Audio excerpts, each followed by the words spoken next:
ಕೇಂದ್ರ ಸಹಕಾರ ಸಚಿವಾಲಯ ಸ್ಥಾಪನೆಯಾಗಿ 5 ವರ್ಷ ಪೂರೈಸಿದ ಪ್ರಯುಕ್ತ ಸಹಕಾರ ಸಪ್ತಾಹದ ಅಂಗವಾಗಿ ಚಟ್ಟಳ್ಳಿಯ ನರೇಂದ್ರ ಮೋದಿ ಸಹಕಾರ ಭವನದಲ್ಲಿ ರೈತರ ಸಮಾವೇಶ ಹಾಗೂ ಸಹಕಾರ ಜಾಗೃತಿ ಸಭೆ ನಡೆಯಿತು.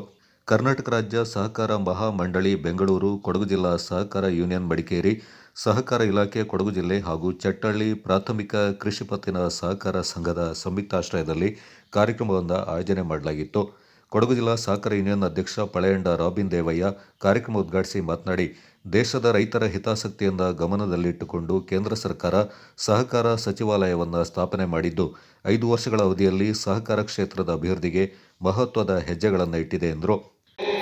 ಈ ಕ್ಷೇತ್ರದ ಸಹಕಾರ ರೈತರಿಗೆ ಉಪಯೋಗ ಆಗತಕ್ಕಂತಹ ಮತ್ತು ಈ ದೇಶದ ಶೇಕಡ 80% ರೈತಾಪಿ ವರ್ಗವೇ ಈ ದೇಶದಲ್ಲಿ ಇರ್ತಕ್ಕಂಥ ಸಂದರ್ಭದಲ್ಲಿ ಆ ಕ್ಷೇತ್ರಕ್ಕೆ ಒಂದು ಸಚಿವಾಲಯ ಇಲ್ಲದೆ ಇದ್ರೆ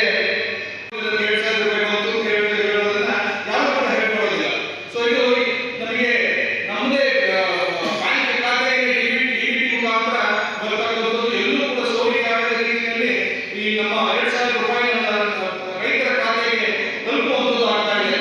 ಹಿಂದೆಲ್ಲ ರೈತರಿಗೆ ಯಾವುದಾದ್ರೂ ಒಂದು ಹಣವನ್ನು ಬಿಡುಗಡೆ ಮಾಡಿದ್ರೆ ಆ ರೈತರಿಗೆ 1 ರೂಪಾಯಿಯನ್ನ ಕೇಂದ್ರದಲ್ಲಿ ದೆಹಲಿಯಲ್ಲಿ ಬಿಡುಗಡೆ ಮಾಡಿದ್ರೆ ಅದು ಸೋರಿಕೆಯಾಗಿ ರೈತರಿಗೆ ಸಿಗ್ತಾ ಇದೆ 15 ಪೈಸೆ ಮಾತ್ರ. ಸಾಧ್ಯ ಆಗೋದಿಲ್ಲ.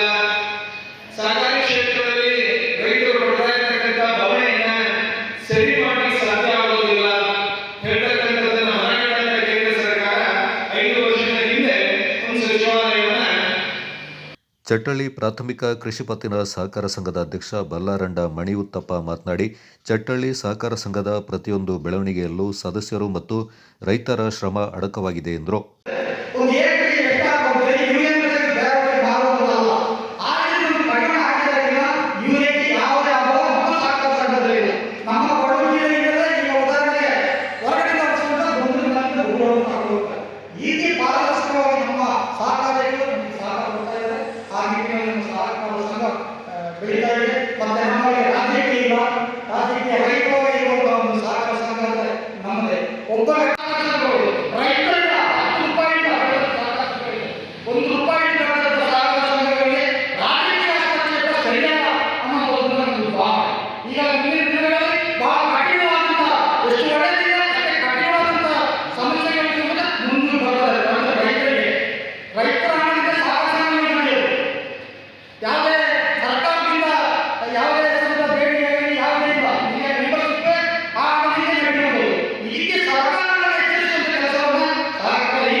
ಯೂನಿಯನ್ ನಿರ್ದೇಶಕಿ ಹಾಗೂ ಸಹಕಾರ ತರಬೇತಿ ಕೇಂದ್ರದ ನಿವೃತ್ತ ಪ್ರಾಂಶುಪಾಲೆ ಎಂಎಂ ಶ್ಯಾಮಲ, ಉಪಾಧ್ಯಕ್ಷ ಪೇರಿಯನ ಪೂರ್ಣಚ್ಚ, ಸೋಮವಾರಪೇಟೆ ತಾಲೂಕು ಸಹಕಾರ ಅಭಿವೃದ್ಧಿ ಅಧಿಕಾರಿ ಪಿಬಿ ಮೋಹನ್ ಹಾಗೂ ಚಟ್ಟಳ್ಳಿ ಸಹಕಾರ ಸಂಘದ ಮುಖ್ಯ ಕಾರ್ಯನಿರ್ವಹಣಾಧಿಕಾರಿ ಕೆಎಸ್ ನಂದೀಶ್ ಈ ಸಂದರ್ಭ ಪಾಲ್ಗೊಂಡಿದ್ದರು.